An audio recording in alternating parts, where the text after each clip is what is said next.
What is up, everybody? Welcome back to the Brick Addicts YouTube channel, and today we're doing something a little bit different. Today we're introducing our reviews for McFarlane action figures. So this is something that I've been into for a long time. I'm a big action figure collector, especially McFarlane figures of all sorts of varieties. So we're going to introduce this to the channel. Now, I was thinking of doing a separate channel for this, but in the meantime, I'm just going to be doing a few reviews here and there of figures that I really enjoy. So I'm going to be adding these in their own playlist of McFarlane figure reviews. But yes, this is mainly a Lego channel. That's what's going to be on here. But I figured some of you might also enjoy the same type of things that I do. Maybe you guys enjoy collecting action figures as well. So why not have a one-stop shop for now? So with that being said, let's get into the review. All right, everybody. So for our first action figure review, today we're going to be looking at the McFarlane Toys Gold Label Batman. This comes from the new Flash movie. This is the Batman that is the Michael Keaton version, as you could probably tell from the face sculpt. Like I mentioned, this is the gold label, so he's going to be unmasked in comparison to the other figure, which is identical, except that he has a mask and a little differentiation on the chest, which we'll take a look at. So if you have any experience with McFarlane action figures, you know you're going to get a nice bio card.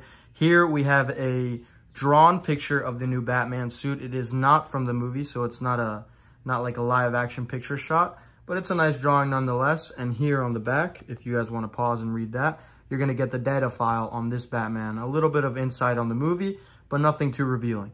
All right, so now that we have Mr. Keaton on the table, unmasked Batman, we can have a better look at his outside appearance. But first, let's take a moment and talk about the fact that this figure stands incredibly well. If you own McFarlane figures, you probably know it's kind of a hit and a miss.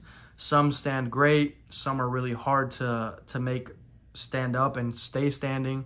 I will say this guy would probably fall over if you just blow on it. Let's find out. Oh wow, I just got proven wrong. That's actually really nice. Like I said before, this figure is standing really nicely on his own. Something that's not normal for all the McFarlane figures. I want to take a quick look at the articulation. I will mention that I am not a professional and I don't know exactly every point of articulation, but I'm going to show you what I think are probably all the points.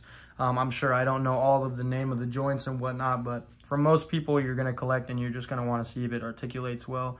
I'm going to learn as I go, but let's start with the head. Now, the head obviously is going to give you great turning. It's going to be able to go 360. Although I'm not going to be turning it around that much because I don't want it to start getting like a loosey-goosey head. He can look up a good bit, a fair amount. I did make it go up a little too far and it made a cracking noise, but I don't think that's too big of a deal. And as far as looking down, he can look down about that far without showing a little bit of a gap, which will look strange if you're trying to display it. But with that being said, let's take a look at these arms. I actually mentioned before that the arm or the shoulder armor here doesn't get in the way of the articulation, and it doesn't to a point. You see, you can go about that high with his arm and there's not going to be a problem, but you see already you're getting this shoulder plating up here is going to start touching. So let's just show you on both sides. You got about yay much. So it's not that much in terms of his wingspan. He can't exactly push it all the way back. Now, if you do, I'm going to show you what happens if you do. If you try to push it back, you're going to get pop. Batman's going to lose an arm. Now, that's okay. I wanted to show you this anyways. It's just a little peg here that his arm is held into on the inside. It's a little ball peg. And I think this is called a butterfly joint. So it's kind of got this little butterfly here, which allows it to articulate a little bit better. But let's see if we can pop this back in. There we go. All right, so he's got his arm back. But like I mentioned before, that's about as much range you're going to get going up. I'm sure you can kind of twist it like this and then try to manipulate it a little bit. And it kind of allows you to have a little bit more range of motion there. But I'm more of a collector, so I'm not going to try to do something too crazy here and break this figure. It was really hard to find. Moving down, you're going to get the typical elbow joint right here. It is a double jointed elbow, which it looks fine. It's a little strange if you leave it like this. I don't think you'd be, wanting your figure to look like that for any particular reason. Just because, the way they made this double joint, it just looks a little weird with this gap here. So if you keep it like this, about that much at a 90-degree angle, I think it's going to look really nice.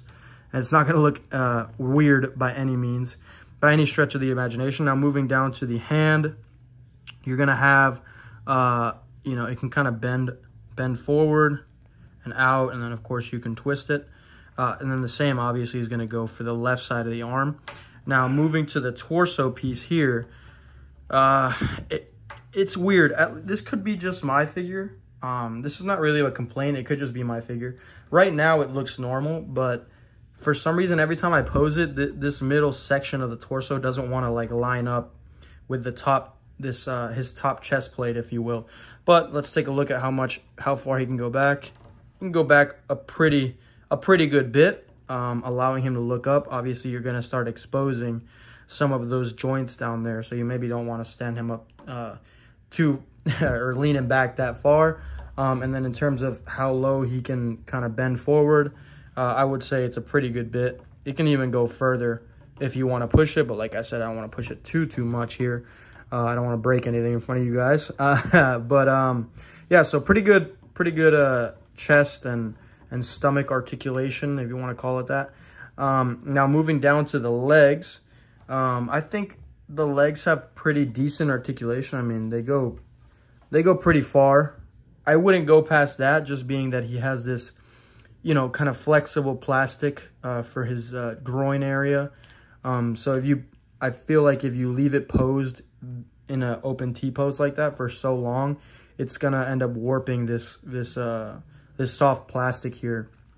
Nothing, I'm sure, that can't be fixed with a little bit of heat, but yeah, that's just something to keep in mind. Soft, so you can, you know, you can go pretty far. I mean, you could do a whole freaking kick with this thing.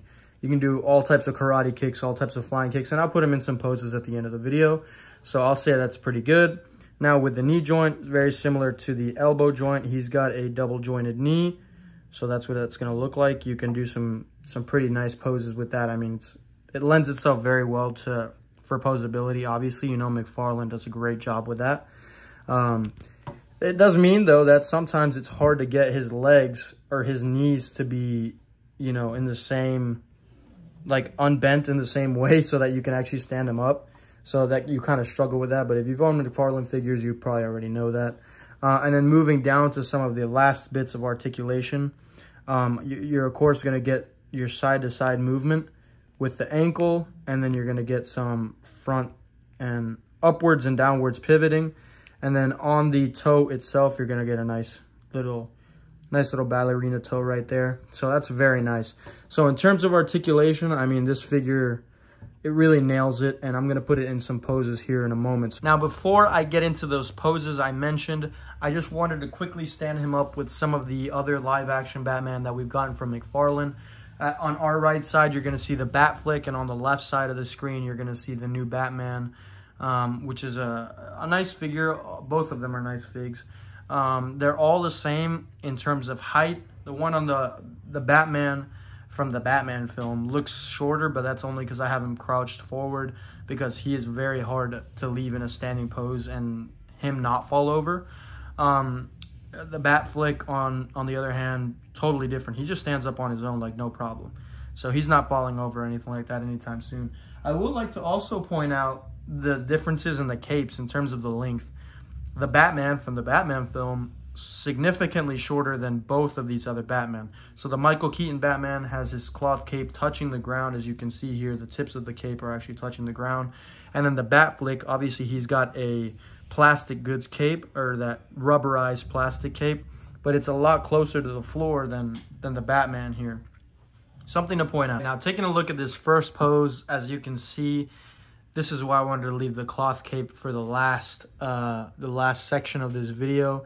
It's incredibly dynamic. The fact that the cape is a cloth, you can kind of position it in whatever way you want, and it even looks good from the back. Now in this pose, we see Mr. Keaton putting his fists up.